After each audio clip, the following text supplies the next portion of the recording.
वक्त की बढ़ती रफ्तार और रोगों की संख्या से क्या आप हैं हैरान? सेहत की परेशानियों से क्या आप हैं निराश?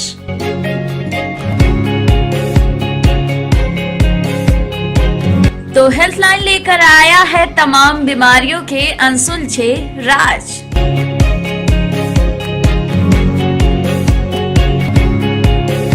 तो पाइए अपने सवालों के जवाब मेरे यानी मनीषा के साथ ONN न्यूज की खास पेशकश हेल्थ लाइन के साथ। घुटनों का रिप्लेसमेंट भले ही एक आम सर्जरी है, परंतु किसी के भी लिए यह अहम कदम उठाना कठिन होता है। उनके मन में हजारों सवाल उठते हैं, जिससे उन्हें ऑपरेशन कराने में हिचकिचाहट होती है।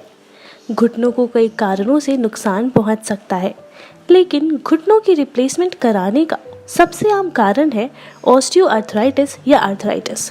यह बुजुर्गों में होने वाली एक ऐसी बीमारी है जिसमें घुटनों में उपस्थित नरम हड्डियां टूटने लगती हैं। इससे घुटनों में अत्यंत पीड़ा पहुंचती है। जब घुटनों को अधिक नुकसान पहुंच चुका होता है, जिसके कारण चलना फिरना, सीढ़ियां चढ़ना उतरना और अपनी आम जिंदगी जीना मुश्किल हो जाता है, तब प्रायः घुटनों का रिप्लेसमेंट एक आखिरी रास्ता बचता है। ऐसे में दवाइयाँ और बाम सिर्फ कुछ ही समय के लिए दर्द से राहत दे पाते हैं, और इस बारे में हमें बताया डॉक्टर उत्तम गर्ग ने, जो है MBBS KGMU MS arthroscopic and joint replacement surgeon, former orthopaedic surgeon, sir Ganga Ram hospital, Delhi.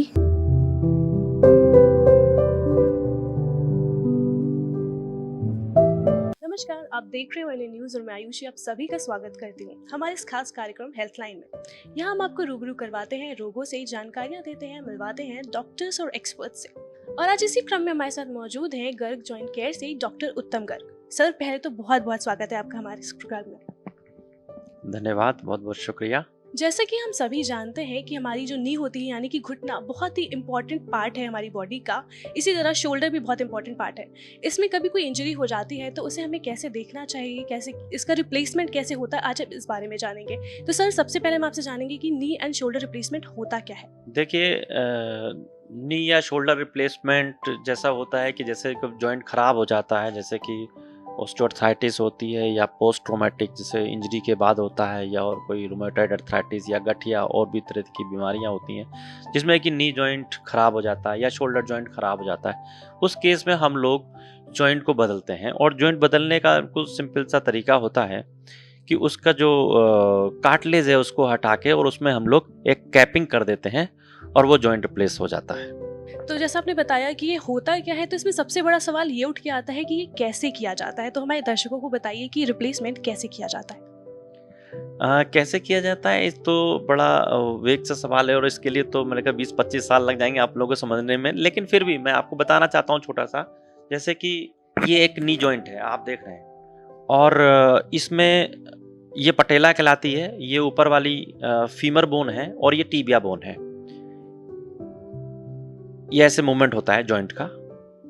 Knee joint में होता क्या है कि रिप्लेसमेंट में कि हम लोग जैसे जो आपको ये ब्लू पोर्शन दिख रहे हैं, ये कार्टिलेज है, ये फीमोरल कार्टिलेज कहलाता है, और ये टीबिया के ऊपर का ये कार्टिलेज है। दोनों के बीच में जो हम लोग कुशन कहते हैं ये कहलाते हैं। ये कार्टिलेज है, ये मेनिस्कस है, ये भी कुशन कहलाते हैं। रिप्लेसमेंट क्या होता है कि फीमर को हम लोग 100 से उसको काट के नॉचिंग करके बनाते हैं। एक जैसे कि ये इम्प्लांट है, ये आप देख रहे हैं, ये फीमोरल इम्प्लांट है और ये टीबिया का इम्प्लांट है। हम लोग इसी इम्प्लांट के तहत अपने जिग के सहायता से इसको कट करते हैं, और उसके बाद सीमेंट से ये नी का जो इम्प्लांट है, जैसे ये फीमर वाला, इसको फीमर को सीमेंट की सहायता से इसको फिक्स कर देते हैं। इसी तरह टीबिया में हम लोग काट देते हैं जिग की सहायता से, जिसमें हम लोग पूरा अलाइनमेंट देखते हैं मिलीमीटर में, कितना वेल्गस होना चाहिए, कितना वेरस होना चाहिए, कितना रोटेशन होना चाहिए, ठीक है, कितना एंगुलेशन होना चाहिए। ये सब हम लोग प्री ऑप एसेस करके एक फिक्स डिग्री से उसको काटते हैं, और उसके बाद में ये सीमेंट के सहायता से ये टीबिया में फिक्स कर देते हैं। उसके बाद में आप देख रहे हैं कि जॉइंट इस तरह बन जाता है बेसिकली ये, और ये फिर ऐसे मूव करने लगता है। ये होता है नी रिप्लेसमेंट। सर, जैसा कि आपने बताया कि रिप्लेसमेंट कैसे किया जाता है, तो अगर कोई मरीज़ है जिसे नी की या शोल्डर की कुछ प्रॉब्लम हो रही है, उसे रिप्लेसमेंट कराना है, तो ये कब करा सकते हैं? मतलब अगर इंजरी हुई है तो उसके तुरंत बाद कराना चाहिए या फिर थोड़ा टाइम देना चाहिए मेडिकेशन में, फिर उसके बाद सर्जरी करानी चाहिए? देखिए, यूजुअली नी इंजरी में तुरंत रिप्लेसमेंट नहीं किया जाता। अगर इंजरी की बात करते हैं, knee replacement basically osteoarthritis, rheumatoid arthritis और विभिन्न तरह की गठिया, एसएलई, सोरेटिक अर्थराइटिस, इन सब चीज़ों में नी रिप्लेसमेंट होता है। या इंजरी के तुरंत बाद नहीं, इंजरी के बाद पहले इंजरी फ्रैक्चर को फिक्स किया जाता है। उसके बाद में अगर वो उसमें अर्थराइटिस डेवलप हो जाए, basically injury is not a indication, in fact it is a very rare case है जिसमें इंजरी में हम प्राइमरी रिप्लेसमेंट करते हैं। इसमें उसके बाद में जब ऑस्टियोआर्थराइटिस डेवलप हो जाती है और पेनफुल हो जाता है, मूवमेंट रेस्ट्रिक्शन हो जाता है, पेशेंट अपना डेली रूटीन नहीं कर पाता, देन उस केस में हम लोग रिप्लेसमेंट करते हैं। ये ऐसा नहीं है कि सीधे इंजरी हुई और हमने सीधे उसको रिप्लेस कर दिया। तो सर, जैसा आपने बताया कि गठिया रोग और इस सारे रोगों की वजह से हमें रिप्लेसमेंट करना पड़ता है, तो ये रोग बच्चों में भी हो जाते होंगे और बूढ़ों में भी हो जाते होंगे, तो क्या किसी खास उम्र में ये रिप्लेसमेंट किया जाता है या हर किसी उम्र के बच्चों या फिर बूढ़ों में सब में रिप्लेसमेंट होता है? नहीं, ये तो आपने बहुत अच्छा क्वेश्चन पूछा है। अर्थराइटिस, जुवेनाइल अर्थराइटिस भी होती है, इसमें कोई शक नहीं है। और लेकिन हम लोग नी रिप्लेसमेंट जैसी चीज़ या कोई भी और शोल्डर रिप्लेसमेंट जैसी चीज़ एक पर्टिकुलर एज के बाद ही उसको अच्छा मानते हैं।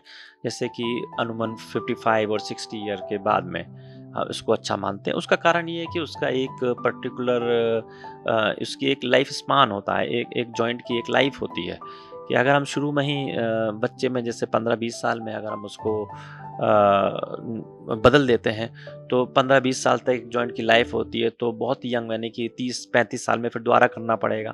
तो now the second time is difficult और उसके बाद में फिर उसको 10-15 साल बाद में या 20 साल बाद में फिर रिप्लेस करना पड़ेगा।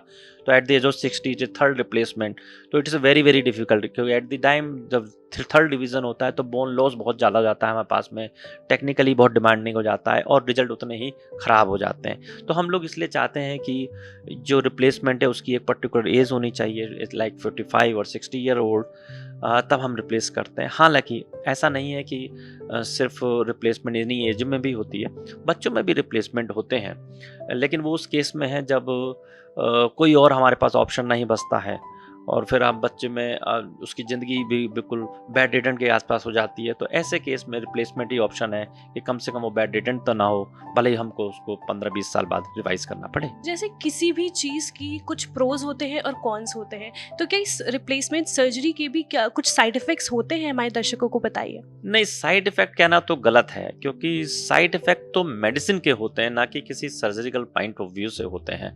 हाँ, हम उसको कॉम्प्लिकेशन कह सकते हैं, कॉम्प्लिकेशन हो सकते हैं। और कॉम्प्लिकेशन तो सही बताएं तो कोई भी हम सर्जरी करते हैं उसमें कॉम्प्लिकेशन रेट्स होते हैं। कोई भी, चाहे हम उंगली की एक छोटी सी उंगली की भी अगर सर्जरी करते हैं तो उसमें भी कुछ ना कुछ ऑपरेशन के पॉइंट ऑफ व्यू से कॉम्प्लिकेशन होते हैं। नी रिप्लेसमेंट के में कॉम्प्लिकेशन रेट थोड़ा सा ज़्यादा है। उसका कारण है कि हम एज में करते हैं, ओल्ड एज में करते हैं। ज़्यादातर ओल्ड एज में और भी बीमारियां होती हैं जैसे डायबिटीज़ हो गया, ब्लड प्रेशर हो गया, और थोड़ा सा ओल्ड एज में हीलिंग पावर लोगों की कम होती है। तो उस केस में कॉम्प्लिकेशन रेट ऑटोमेटिकली ज़्यादा हो जाता है। यूजुअली कॉम्प्लिकेशन में जो देखा जाता है कि इन्फेक्शन के चांसेस होते हैं, तो उस टाइम हमारे लिए सबसे खतरनाक कॉम्प्लिकेशन है ये, डेंजरस कॉम्प्लिकेशन जिसे कहते हैं। और इसके अलावा के बाद एम्बोलिज्म हो जाते हैं, डीवीटी जिसको डीप वेन थ्रोम्बोसिस होती है जिसमें खून के थक्के जम जाते हैं। उस केस में भी ये भी ठीक नहीं होता, इसमें कभी कभार मरीज की जान का भी खतरा होता है। लेकिन ये सब खतरे मान के चलिए कि कम होते हैं और बहुत कॉमन नहीं हैं, इसलिए इन सब से डरा नहीं जाता। और क्योंकि खतरे को देख के हम लोग एक अपनी लाइफ ख़राब नहीं कर सकते। ये मैं तो उसी तरह कहूँगा जैसे कि आप लोग आमतौर पे एक हवाई जहाज़ में सफ़र करते हैं तो खतरा तो है ना, कभी भी एक्सीडेंट तो हो सकता है, और एक्सीडेंट ऐसा भी हो सकता है कि आप बच भी ना पाएँ। तो उस खतरे को देखते हुए कहीं क्या हम लोग ट्रैवल करना छोड़ देंगे? क्या हम कहीं बाहर जाना छोड़ देंगे? नहीं। तो हमको ये बैलेंस करना पड़ता है कि हमारी डेली एक्टिविटी कितनी है, हम उतना कितना काम कर पा रहे हैं, हम बिना रिप्लेसमेंट के काम कर पाएंगे। अगर हम कर पाएंगे, हमको रोज़ दर्द की दवा खाने की ज़रूरत नहीं है, तो वेल एंड गुड, कोई ज़रूरत नहीं है करवाने की। लेकिन हाँ, यदि हम पूरा काम नहीं कर पा रहे, उसमें रोज़ हमें पेन किलर खाने की ज़रूरत पड़ रही है, तो उस हिसाब से देखा जाए तो उसमें कॉम्प्लिकेशन रेट ज़्यादा है। क्योंकि अगर हम पेन किलर लंबे समय तक खाते हैं तो उसमें किडनी और लिवर फेलियर के चांसेस होते हैं, और या पेट खराब हो सकता है, परफोरेशंस हो सकते हैं, गैस्ट्राइटिस हो सकती है। तो ये ज़्यादा डेंजरस कॉम्प्लिकेशन है। तो हमको ये नहीं बनाना है ये डर की वजह से। इससे अच्छा है कि पेन किलर ना खाएं, ऑपरेशन हो जाए, 20 साल तक कम से कम स्वतंत्र रहें और अब बढ़िया चलें। तो सर, जैसा कि आपने बताया कि इस रिप्लेसमेंट में कुछ कॉम्प्लिकेशंस होते हैं, तो एक पेशेंट जिसने आपसे रिप्लेसमेंट कराया है, तो उसे रिप्लेसमेंट के बाद क्या क्या सावधानियां बरतनी पड़ती हैं, ये भी बताइए। हाँ, ये भी एक बहुत अच्छा क्वेश्चन है, सावधानियाँ। सही मायने में तो वैसे कहते हैं हम लोग कि कोई ज़रूरत नहीं, आजकल के इतने लेटेस्ट टेक्नोलॉजी हो गई, इतने अच्छे इम्प्लांट हो गए हैं कि बहुत ज़्यादा सावधानी की ज़रूरत नहीं पड़ती है। आजकल हम नी रिप्लेसमेंट के बाद पेशेंट को कह सकते हैं कि आप स्क्वैट करें, आप चौकड़ी मार के बैठ जाएँ, आप इवन थोड़ा-सा सॉफ्ट अपनी जो स्पोर्ट्स एक्टिविटी है वो भी रिज़्यूम कर सकते हैं। वो बात सही है, लेकिन हाँ, थोड़ी बहुत चीज़ें जैसे बहुत ज़्यादा जॉगिंग करना या बहुत ज़्यादा जैसे हाई वेलोसिटी वाले जो स्पोर्ट्स एक्टिविटी होती है, जैसे क्रिकेट खेलना है, व्हाटएवर, दौड़ना है, जंप करना है, ये सब चीज़ें हम लोग अवॉइड करते हैं, क्योंकि इससे इम्प्लांट फेलियर के चांसेस हो जाते हैं, फ्रैक्चर हो सकता है और उसकी लाइफ कम हो जाती है। तो इसलिए हम लोग ये चीज़ कहते हैं कि अवॉइड करो।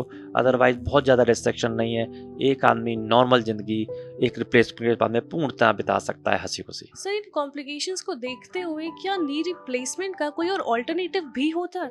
आप ये हमारे दर्शकों को बताइए। देखिए, अल्टरनेटिव आज की डेट में तो नहीं है, हालांकि इस पे बहुत काम चल रहा है, क्योंकि स्टेम सेल थेरेपी चल रही है और जेनेटिक इंजीनियरिंग इस पे वर्क कर रहे हैं लोग, और देश विदेशों में सारा में काम चल रहा है।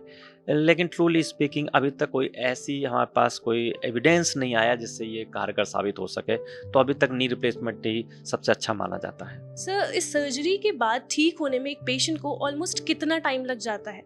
देखिए, आजकल तो टाइम की बात करते हैं तो हम लोग walking as a late possible, even hours, 6 hours और 12 आवर्स के बाद भी हम पेशेंट को अलाउ कर देते हैं कि आप चलिए, और क्योंकि जितना चलेंगे उतना ही कॉम्प्लिकेशन रेट कम होता है। और वैसे रूटीन देखा जाए तो अनुमान 1-1.5 महीना थोड़ा सा नॉर्मल एक्टिविटी आने में लग जाता है। सर, एक सवाल और कि क्या ये नी रिप्लेसमेंट का जो सर्जरी है वो परमानेंट है? There is nothing like permanent. मैंने कहा ना, इसकी कोई अपनी को एक लाइफ होती है, approximately 20 year, may be 15 year, may be 25 year और मे बी 30 ईयर हो।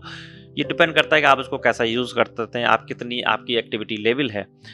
तो एक समय पे आके जैसे कि आप कोई स्लीपर यूज़ करते हैं तो ज़्यादा चलेंगे उस पर, तो कहीं ना कभी घिसेगी ना। तो इट्स द सेम, वो कभी ना कभी तो इम्प्लांट लूज होगा, कभी कभार उसके अंदर का जो ये जो हम लोग कहते हैं पॉलीथीन, ये घिस जाती है, तो उसको फिर हमको चेंज करना पड़ता है। तो इसकी कहीं ना कहीं लाइफ होती है, तो परमानेंट नहीं होता। हाँ, जैसे आप 60-65 जो मैंने आपसे भी बोला था कि इस एज में अगर हम करते हैं तो अगर 20-25 साल इसकी लाइफ निकलती है, तो एट द एज ऑफ 85 और 90 पेशेंट की एक्टिविटी बहुत कम हो जाती है। और इस केस में फिर जब इतनी एक्टिविटी कम हो जाती है, तो आदमी की जब एक्टिविटी कम हो जाती है तो वो थोड़े बहुत भी प्रॉब्लम के साथ में वो अपनी पूरी लाइफ काट लेता है। तो उस केस में हम परमानेंट कह सकते हैं। लेकिन अगर हम यंगर एज 40 ईयर्स के अराउंड हम करते हैं तो डेफिनेटली एक बार कहीं ना कहीं हमको चेंज दोबारा करना पड़ेगा। सर, आपसे एक आखिरी सवाल कि आप हमारे दर्शकों को क्या सजेशन देना चाहेंगे जो नी रिप्लेसमेंट करवाना चाहते हैं? देखिए, नी रिप्लेसमेंट कराना चाहते हैं उनके लिए अलग सजेशन होता है, सही बताएं तो। और लेकिन मैं चाहता हूं कि आप पहले ही ऐसी नौबत ही मत आने दीजिए कि आपको नी रिप्लेसमेंट की जरूरत पड़े। उसके लिए सबसे अच्छा तरीका है आपका वेट रिडक्शन, आपकी रेगुलर एक्सरसाइज। अगर आप ये 2 चीज नियमित रूप से करते रहेंगे तो हो सकता है कि आपका रिप्लेसमेंट के चांसेस बहुत कम हो। लेकिन क्योंकि ये एक डिजीज नहीं है, ऑस्टियोआर्थराइटिस अगर हम बात करते हैं तो ये एक डिजीज नहीं है, ये एक एजिंग प्रोसेस है, ये एज के साथ में बढ़ती है। तो कहीं ना कहीं तो एज तो आनी है। तो हो सकता है 60 नहीं आए, 70 साल में एज आए तो नी घिस जाते हैं, उस केस में आपको रिप्लेसमेंट की जरूरत पड़ती है।